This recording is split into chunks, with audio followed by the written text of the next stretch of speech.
Some will say the final act in the decline of the Western Empire began with the degeneracy, depravity, outright blasphemy and sacrilege of the opening ceremony of the Olympic Games in France. But I date it to earlier in the week, when the United States Congress clapped like seals 50 standing ovations for a blood-stained mass murderer, a child killer, Benjamin Netanyahu, for whom extant warrants for his arrest exist in The Hague in the heart of Europe, for whom in most parts of the world he would have been treated as an utter pariah.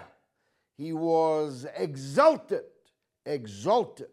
by the political leadership of the United States of America. Kamala Harris, about whom more later, was wise enough to stay away from the orgy, the frenzy of adulation for blood and for murder. Joe Biden, God knows where he is. Certainly Joe Biden doesn't know where he is. But the bought and paid for American political class, some of them not even household names in their own towns and cities, but worthy of millions of dollars from the American Israel lobby in all its manifest forms. These congresspeople are literally hirelings. They are bought and paid for by the Israeli state, accused of genocide by the International Criminal Court, by the International Court of Justice, and for whom its leaders are wanted for arrest in many countries already. Only Germany, in fact, in the European Union, continues to hold out against the arrest warrants for Netanyahu and Gallant, his defense minister. So how to explain this extraordinary paradox that there are more Americans than there have ever been on the side of the Palestinians and in opposition to the blood-soaked so-called state of Israel? How can the rest of the world see everything so clearly, and yet in the corridors of power in the United States, it seemed that the orgy would never end? In fact, Netanyahu several times appealed for them not to rise and give him a standing ovation again. They did not know by the end what they were clapping for. They were clapping for Netanyahu, but they were clapping for the money, and they were clapping for the perceived influence of the Israel lobby amongst their electorates. Some of them in places where there are virtually no Jewish people. Some of them in places where there are virtually no evangelical Christians, the two main pillars of the Israel lobby in America. Some of them black congressmen who ought to know better, if you get my drift. We'll be exploring this on Have It Out with Galloway this evening with a very special guest indeed. Stay tuned. It's Have It Out with Galloway.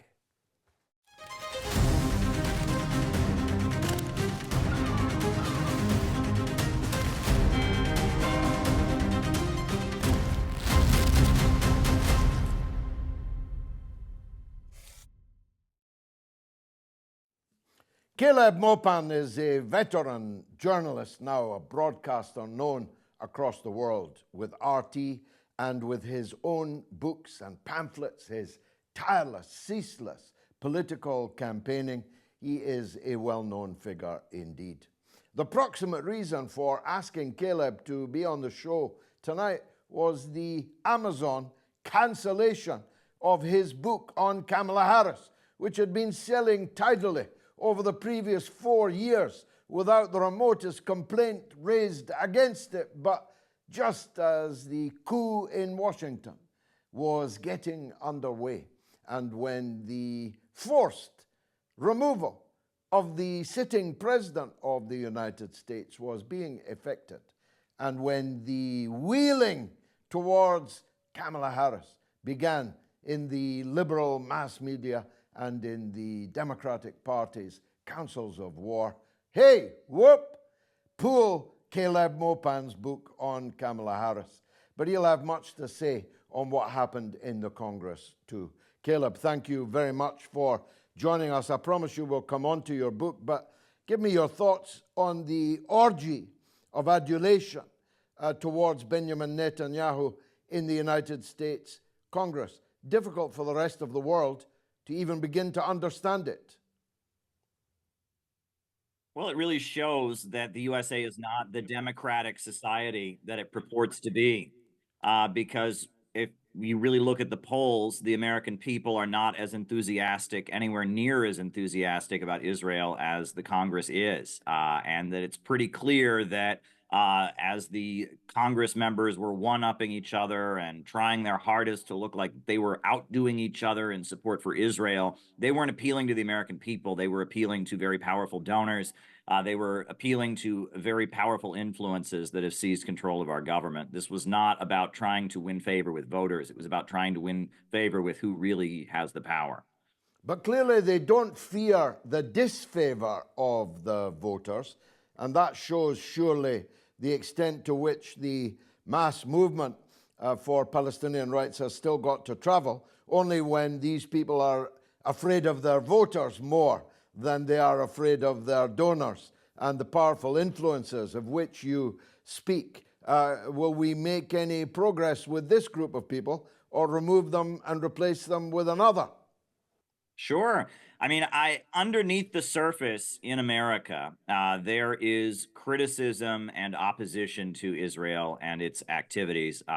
Polls show the American people are wanting an America First policy. They want a government that focuses on fixing things in the country, like the roads, like the schools, like the infrastructure, the power plants, et cetera. The country is falling apart internally. And if you ask Americans, should we give that priority, or should we give priority to arming this government in the Middle East that is controversial and is committing crimes? People always say, in poll after poll after poll, America first, put the country first. And beneath the surface, there is rising discontent and has been for quite some time. Now, you have the evangelical Christian element that have been told that it is their religious duty to support Israel.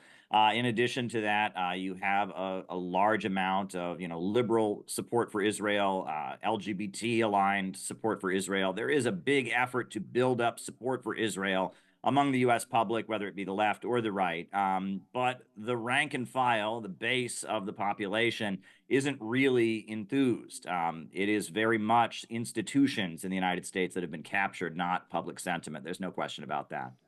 Even amongst the Jewish community in the United States, there is rising opposition to the crimes of the apartheid state, particularly amongst young Jewish people, isn't it?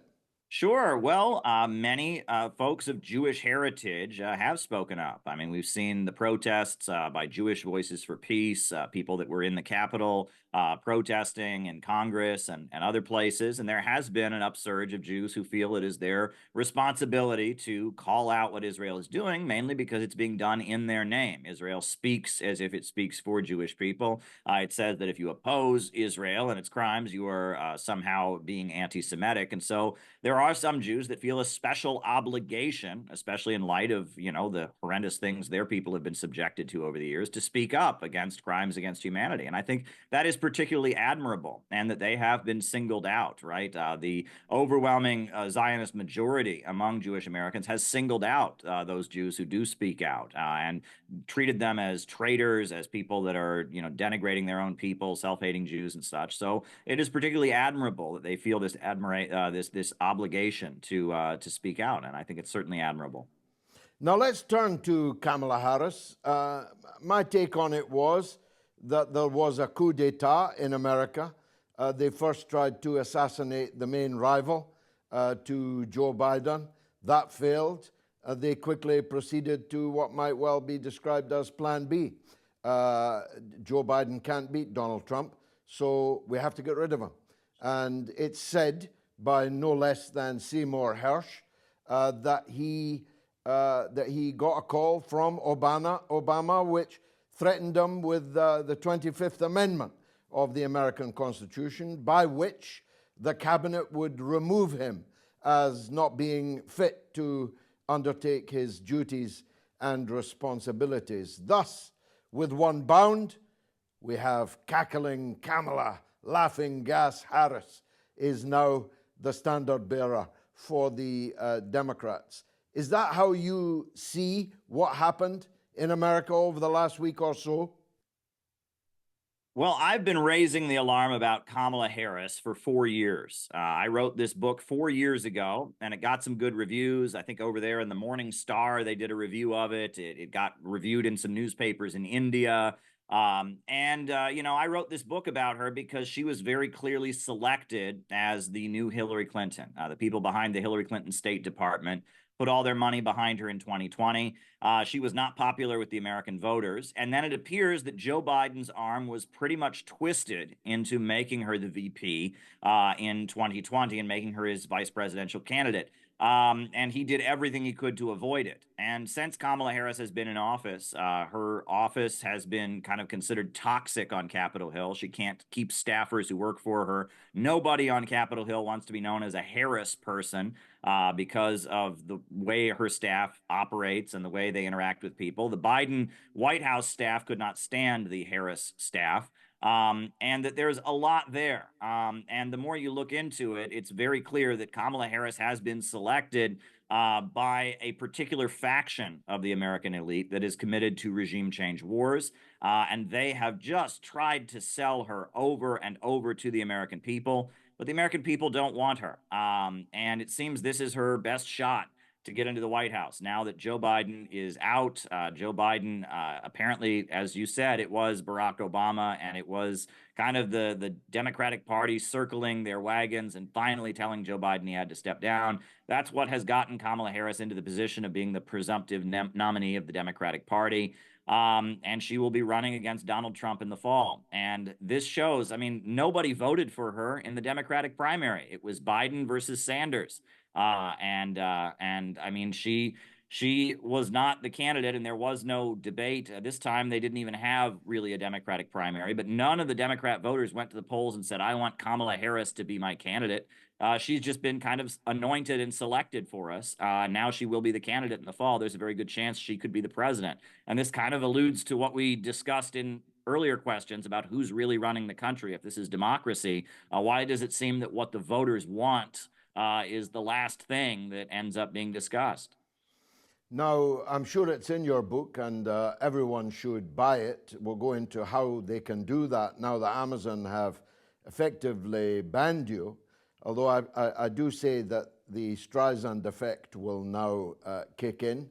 The book they try to ban always goes to the top of the bestseller list. Let's try and make sure that happens. But I'm sure it's in your book. But for the viewers, who is Kamala Harris? What is she? Is she Indian? Is she black? Is she left? Is she right? Is she sympathetic to the Palestinians, or is she the same old supporter of Israel? What's her view on economic policy? Does she even have views on any of these things? Well, Kamala Harris was the Attorney General of California. Prior to that, she was the Bay Area District Attorney. And she is very much a product of the American political establishment. She rose up the ranks of California politics by being the mistress of Willie Brown, the notorious San Francisco Bay Area politician. She was a vicious prosecutor when she was the Attorney General of California. There were drug labs that were turning over false positive results. People went to prison on convictions based on, having tested positive for using drugs. When the labs were turning over false results, that was not made aware to the attorneys, and the result was at least 1,000 cases dismissed because her lab concealed that they were having false positive results. She has, bragged about how she prosecuted parents because their children were truant from school. There's a case where Kevin Cooper, a black man, was hours away from getting lethal injection, the death penalty, and they wanted DNA evidence to make sure he was actually guilty of the crime. And her office stepped in and tried to block DNA evidence from being acquired. Her office argued against the release of prisoners on the basis that their cheap labor could save taxpayer money. Because, in California, they use prisoners to do labor and they pay them 8 cents to 37 cents an hour. And it could save a lot of money to use prison labor rather than hiring law abiding citizens who you have to pay decent wages to and give them benefits and union representation. So we saw her office on at least 2 occasions arguing to keep people locked up because it would save money by using their cheap labor. This is not an ethical person. And we saw her many times make fun of those who want to build more schools and less jails and make fun of those who are opposed to the emerging police state in the United States. She's trying to present herself as Miss Black Lives Matter, as the voice of some kind of uprising of people of color against white supremacy. This is all just smoke and mirrors. Kamala Harris was a vicious prosecutor.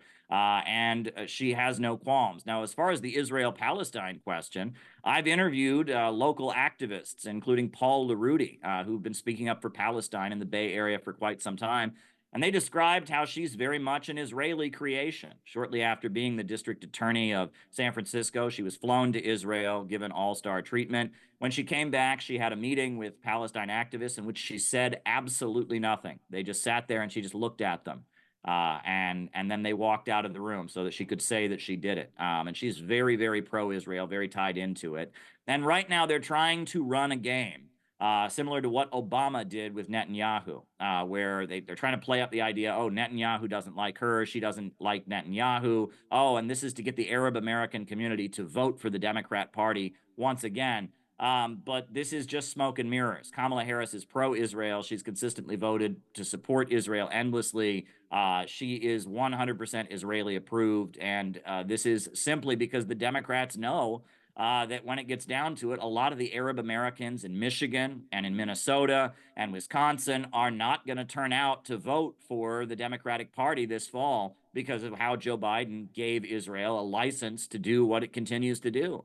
And so they're having Kamala Harris have what's basically the equivalent of a social media Twitter war with Netanyahu to make the case that somehow she is anti-Israel. Somehow she's going to fight for the Palestinians. She will do no such thing. She's already denounced the pro-Palestine protesters who opposed Netanyahu when he was speaking, and she's denounced them and called them anti-Semitic, etc. So, Kamala Harris is not anti-Israel in any conceivable way.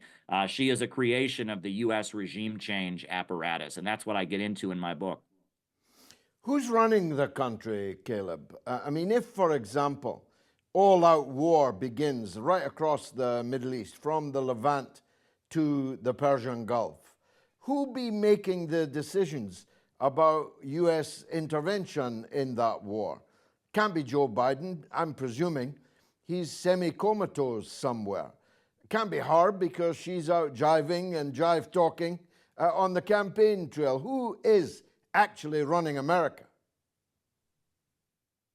Well, that's quite interesting. In my book, I talk about who ran the Obama White House. Ben Rhodes, Samantha Power, Cass Sunstein, these unelected folks that are the product of Rockefeller think tanks and the Council on Foreign Relations, these intellectuals that are trained in the U.S. regime change apparatus. This is what Trump supporters mean when they talk about the deep state. These are ultimately the people who really have the power and are really running the show. And they actually go out of their way to find people that they know how to manipulate. In intelligence terms, someone is considered an asset, not when they're taking orders from the intelligence agency or doing what the intelligence agency says, but when their behavior can be predicted. And Kamala Harris, I argue in my book, has been selected because she is quite unstable psychologically. She talks about her childhood endlessly in her speeches, etc. And, she is not well. And there are people around her who know how to push her buttons, and they know how to get her upset. They know how to get her to do what they want. She's been selected because she's not clear-headed and level-headed. She's been selected because she very much has something to prove, and that's why Tulsi Gabbard and other members of the U.S. Congress and of the U.S. military have been quite concerned about how dangerous she might be, because there are people around her who know how to weaponize her instability. Can she beat Trump, Caleb? I would say no. She's not going to beat Trump. If it's a fair election, she won't beat Trump. And that the attempt to present her as being popular in the United States is very fake. They have tried to make her popular. They've tried to build up the K-hive on social media and present her as somebody that the American people want, but I don't think that she's going to win. I think Donald Trump, as a result of surviving that assassination attempt and identifying with the part of the American people that opposes the establishment, I think Donald Trump is going to ride that wave to victory in the fall. That said, Donald Trump, he did a lot of things as president, murdering Qasem Soleimani, just bending over backwards to please Israel. Some of his actions as commander-in-chief were not great. But that said, he's appealing to Americans' opposition to the establishment, Americans' opposition to wars. And my hope is that Donald Trump will be even better in his second term. But I think because the Americans are angry at the establishment, because, the country is falling apart and inflation is squeezing working families, Donald Trump, who presents himself as a force of opposition to that establishment, will be victorious. I hope that renders good results for the country. I hope Donald Trump takes that to heart and does things that are in the interest of the American people and not in the interest of the global financial system. But we shall only see. But I do predict a Trump victory, and I predict a loss, an astounding loss by Kamala Harris at the polls. How do people get your estimable book? How do we buy it? Well, that's the thing. Amazon removed it as soon as Kamala Harris became the nominee. For a while, it was up on Lulu, and they removed it on Thursday. They stopped processing transactions. So right now, I've been selling the PDF on Gumroad. So if you go to my Twitter, real Caleb Maupin, on Twitter, REAL CALEB MAUPIN. I've got the link where I'm selling the PDF on a website called Gumroad. You can also go to my website, calebmaupin.net, CALEBMAUPIN.net, and I'm selling the PDF there as well. But yeah, we've been removed from Amazon after 4 years of sales, 4 years of good reviews. You can read the reviews of it on Goodreads. It's quite interesting that they don't want this book out there, that after 4 years, suddenly they've decided this book is not safe for public consumption. Let's see it. Hold it up one more time so we get the title. Well, this is the original edition, Kamala Harris and the Future of America. And if you have one, it's a collector's item because it's no longer available on Amazon. I do have one, and I'm treating it as a collector's item. Caleb Maupin, thanks for joining us on Have It Out with Galloway. Now it's your turn. You get the chance to be on the show in person and on screen. Let's go first to London. Andrew Eborn, broadcaster and barrister. Andrew, welcome. What's on your mind? George, it's a real pleasure to join you. And I have to say that your last guest, I find it extraordinary that Kamala, and that's how you pronounce her name, she spent an absolute fortune in 2016, including dragging out college students to tell everybody that her name is Kamala, because rather like the punctuation, she stopped Joe Biden. I find it extraordinary that his books were pulled out from Amazon. I also find it extraordinary. I was one of the very first to mention about the 25th Amendment, which, as you say, is the right to replace the president when he's incapable of doing the job. And the question I have, which is a wider question, is if he's incapable of running now, why is he still capable of running the country? And surely, and I thought this might be brought in earlier, they would have a look at that sort of side and say, well, he can't run the country, most important country, most powerful country in the world. If he's incapable, he should be replaced now. And then Kamala would instantly get the job. But what I wanted, George, I mean, you've been a victim yourself of media reports, and we're living in a very diseased information age, drowning, if you like, in a sea of misinformation and disinformation. And it was Mark Twain who said, well, if you don't read the newspapers, you're ill-informed, but if you read them, they're misinformed. What I wanted to talk to you about is basically what role do you think the media is going to play in this particular election? Because we've heard all sorts of strange reports, haven't we? Whether it's about Trump and the Russians and basically last May, you'll remember, Councillor John Durham, he concluded that the FBI should never have launched a full investigation into the connection between Donald Trump's campaign and Russia during the 2016 election. By that stage, tell a lie often enough, it becomes the truth. But a lot of people were influenced by that. So to what extent do you think that the media is going to play a role in this particular election? Well, first of all, I have to say that was an outstanding contribution and a very important question. The truth is the media ecosphere, ecostructure in the United States is not all that it looks from here. For example, there is not one single national American newspaper. So it's not like other countries, smaller countries, more homogenic countries, where if you've got the support of the Sun or one of the other big papers in Britain, you're reaching people from Land's End to John O'Groats. That's not the case in the United States. And the viewing figures of the so-called mainstream media television channels is infinitesimal. I have a far bigger audience here and for the mother of all talk shows than any of the quite famous Rachel Maddow and so on these big channels in the United States. The audience for these channels and these programs, these political sofa programs and the rest, is very, very small. It's very influential.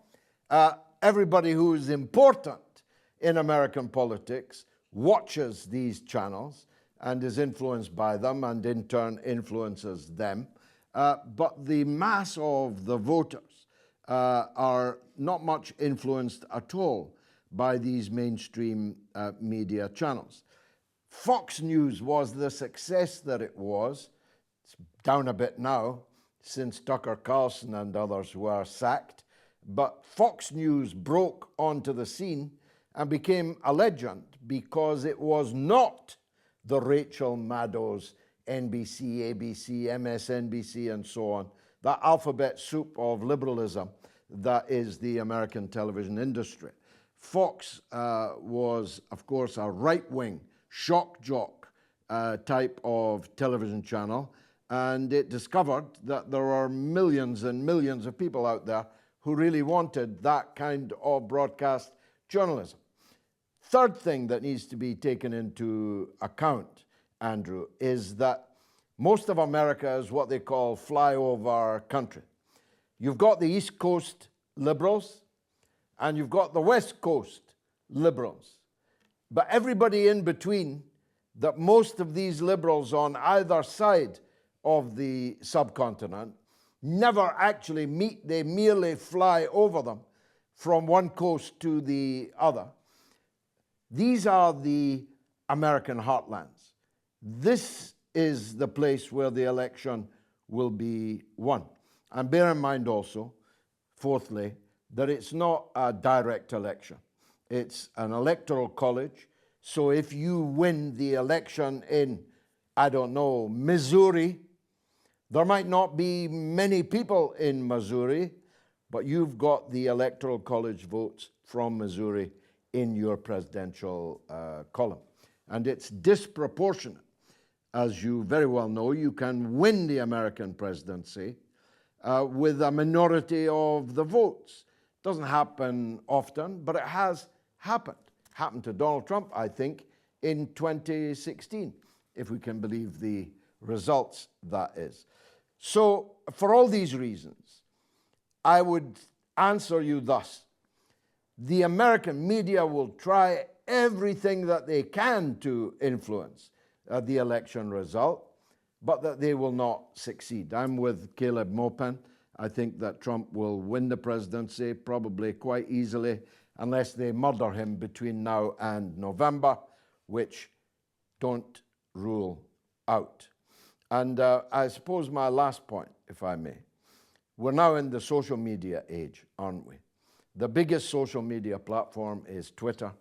The owner is Elon Musk, and Elon Musk has given scores of millions of dollars to Donald Trump's re-election campaign.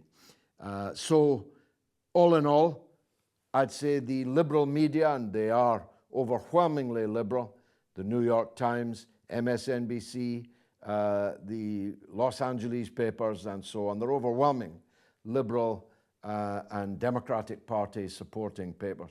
They'll try to do everything that they can, but they will fail. Thanks, Andrew. Let's go to Rochdale, my old stamping ground. Sareen Akhtar is on the line. What's on your mind, my dear Sareen? I recall your photograph with me so fondly, and your sister for that matter, and I've met your mum too. Give them all my love, please. Well, the question is, if she does win, how is she going to end the war in Gaza? I'm not sure she will end it. I'm not sure that the war will end whoever wins the American presidency. They're in a Dutch auction at the moment between Trump and the Democrats, Biden especially, as to who can do most to help Israel kill children in Gaza. Who will send them the most bombs? Who will send them the most money? I spoke with Professor Richard Wolff last night on the mother of all talk shows, and he made this point to me. If the people of America were told that they have to pay up now $3,000, $4,000, $5,000 per household to send to Israel, Israel wouldn't last 10 minutes. If they were told you got to put up $3,000, $4,000, $5,000 to send to Ukraine, that war would be over in 5 minutes. Precisely because that's not how it's done, the American political class just vie with each other as to who can be the more pro-Israel. And I talked earlier about the extraordinary business of the Congress, the 50 standing ovations for Netanyahu.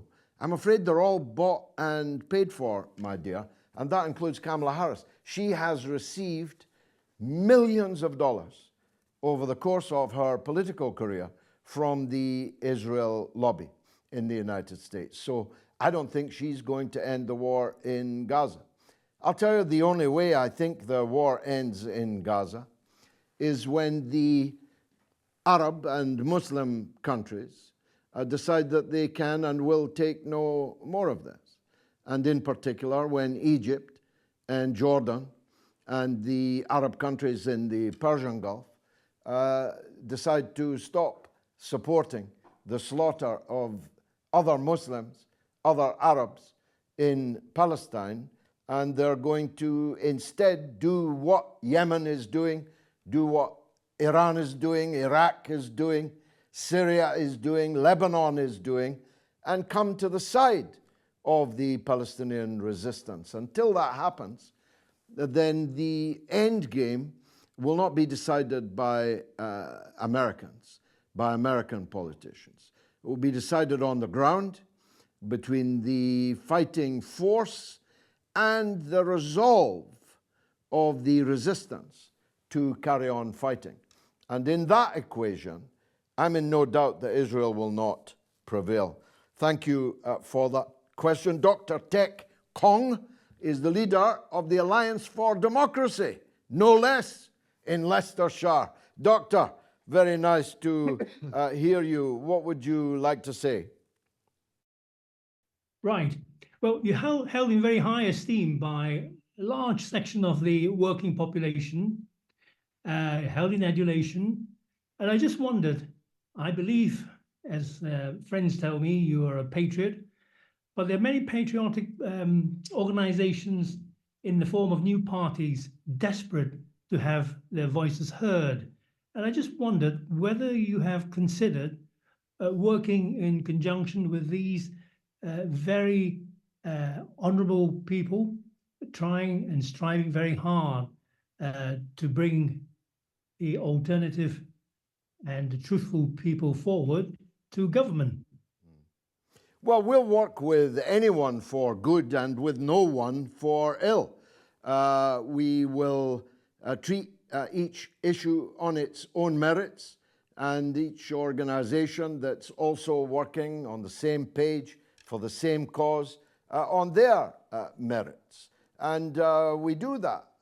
For example, in our military front, if you like, our no to NATO, no to war, the Workers' Party works with people of very different political stripe. All they have to do is agree that we should stop funding and encouraging NATO wars around the world. And if you agree with that, then you're welcome on our platform, and many people have been. When we're the Workers' Party, we stand with the workers. When there's an industrial dispute, the railwaymen, for example, and someone comes to stand on your picket line, you don't give them an ideological blood test to see if they agree with you on every issue under the sun from A to Z before you'll welcome their support on the picket line for the industrial dispute. So we have a small c Catholic approach to these matters. We are ready to work with anyone for a good purpose, but we're not ready and will never work with anybody for a bad purpose, no matter what our history with them might be. So, for example, just a couple of years ago, I registered a Twitter account called the Free Speech Alliance, I think it was called, or the Alliance for Freedom, something like that. And we invited Nigel Farage of the Reform Party and others to support the demands of that campaign to defend freedom of speech, to end the cancel culture, to stop the banning of books and people, and deplatforming, algorithmically strangling people. And it's not free speech unless you allow the fellow that you don't like to speak freely. That's not free speech at all. Thank you very much, Doctor, for that call. Let's go to Dar es Salaam. Who wouldn't in these troubled times? Mohammed Hadi Duji in Dar es Salaam. Welcome, brother. What would you like to say? Hi, first of all, good evening. I just have one question for you today. Yeah, go on. My question is, how do you think the US election and whomever ends up winning it, how do you think impact Africa and the global South? Well, I think neither will be good for the global South. The only place where a Trump presidency would be better than a Kamala Harris one would be on the Ukraine front in Eastern Europe. It's abundantly clear, I think, hope, pray, that Donald Trump isn't going to fund Zelensky's proxy war that NATO is fighting against Russia over the dead bodies of the Ukrainian people.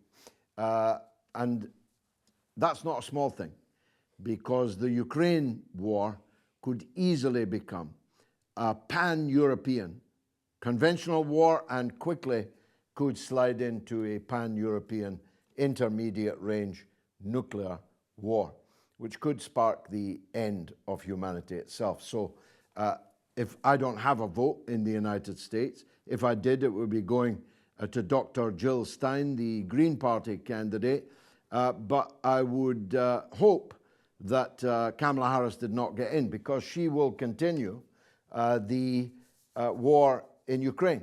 But for everywhere else, I see no difference between the two of them. Both have an identical attitude towards Israel, Palestine. Both have an identical attitude towards China, towards Iran, towards the BRICS, towards Venezuela. And I take my hat off to the newly victorious president, Nicolas Maduro, re-elected for another 6-year term as president of Venezuela. But the attitude of both of these main parties to all these global South countries and issues and conflicts is exactly the same. So no difference except on Ukraine, but Ukraine is one hell of an important difference. Let's go to Keith Tordoff, MBE, a retired 20-year policeman and a businessman in North Yorkshire. Welcome, sir. What's on your mind? Good evening, Mr. Galloway, and thank you for inviting me on. My friends from the Sweet Centre restaurant on Lum Lane in Bradford send their greetings to you as well. Wonderful place. Wonderful place. Yes, thank you. My question really has been covered most probably, because I was going to say to you, what is the difference, i.e. whether it's Harris if she is elected president or Trump if he is, what difference will they make to the Middle East, or will they? And also, do the British government have any sort of influence, or are we just lapdogs to whatever or whoever gets into power? Well, I'll tell you what, Keith, I'm going to reprise what I said to an earlier caller, the one from Rochdale. The truth is, if you're depending on any Western leader to end the agony of the Palestinian people, you're going to be disappointed. Because a surgeon can't operate on his own foot. Someone else has to do it. Now, the foot belongs not just to the Israelis, but to the Western Empire. They're being asked by people like you and me to operate on their own foot, because Israel is a part of them. The issue will be resolved in the area, and it will be resolved by force, or the threat of it.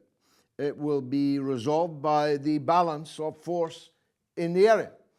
My hero, the late and great Egyptian leader, Gamal Abdel Nasser, always said that what is taken by force will only be returned by force.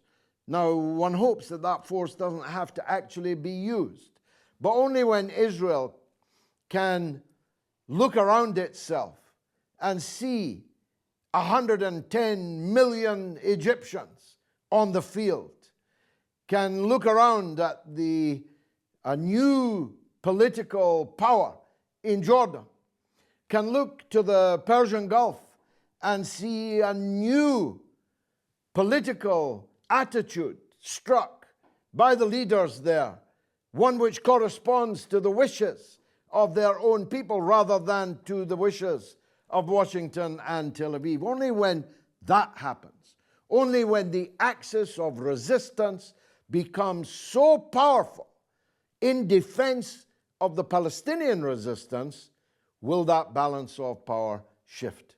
I don't hold out any hope for Harris or for Trump doing anything for the Palestinian people in their agony. Let's go to London. Dr. Kumail Abbas. Doctor, welcome.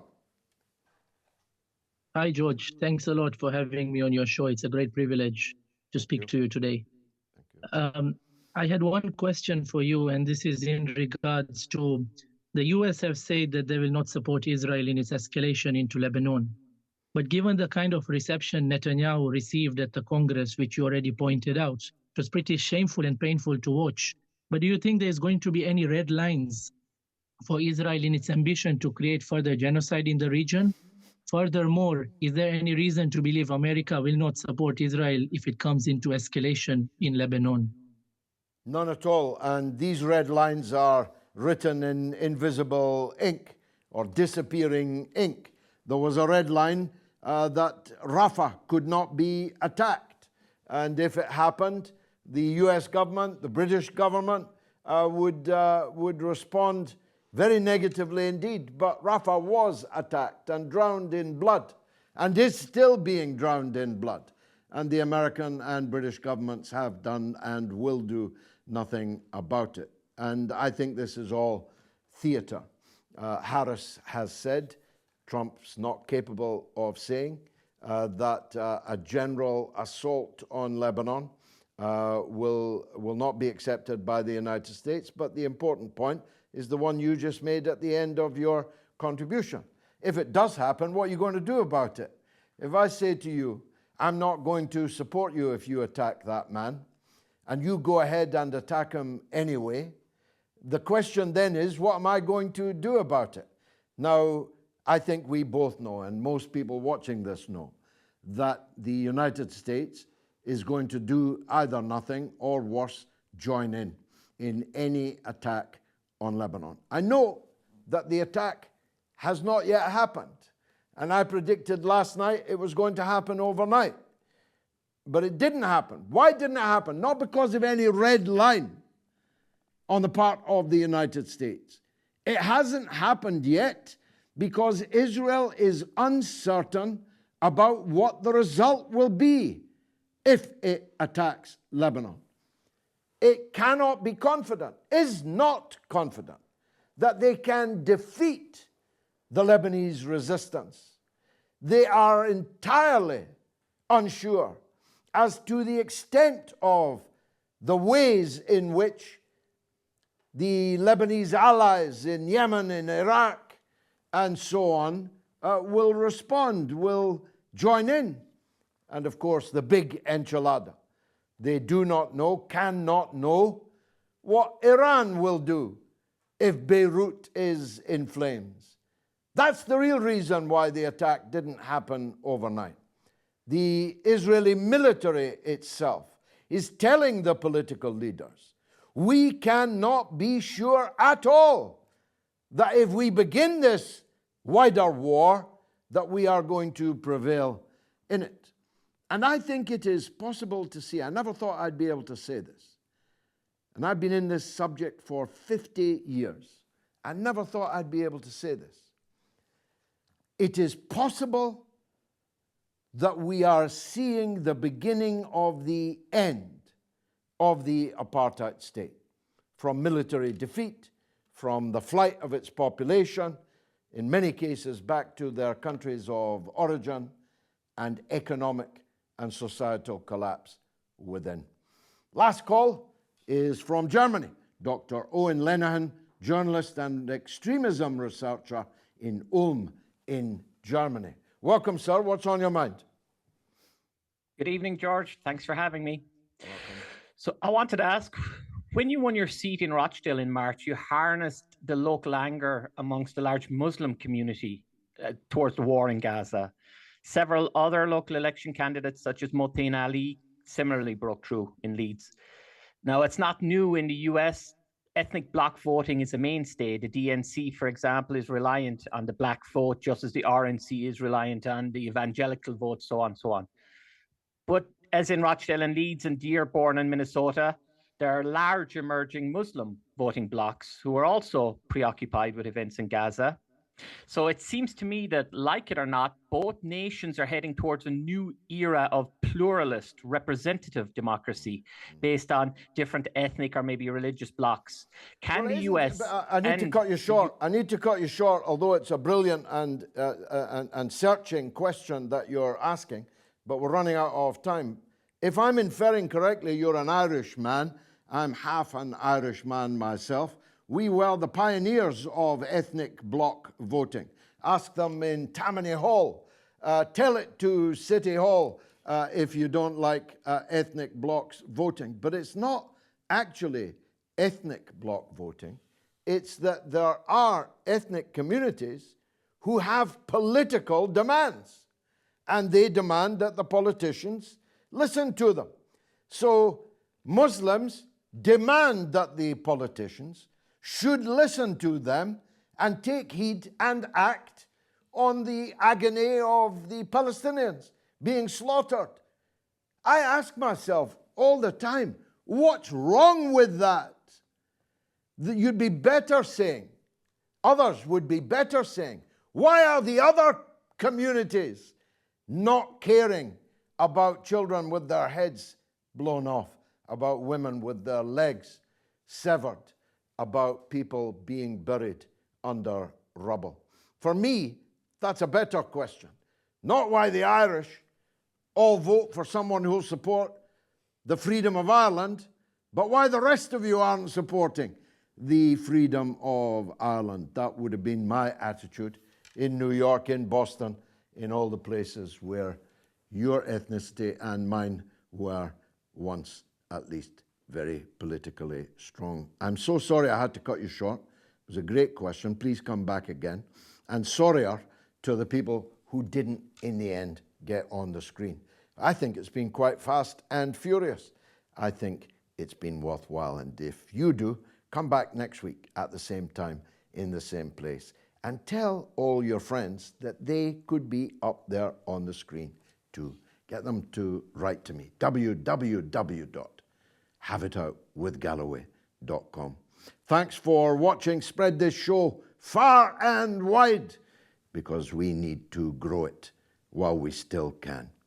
I'm George Galloway. This is Have It Out with Galloway.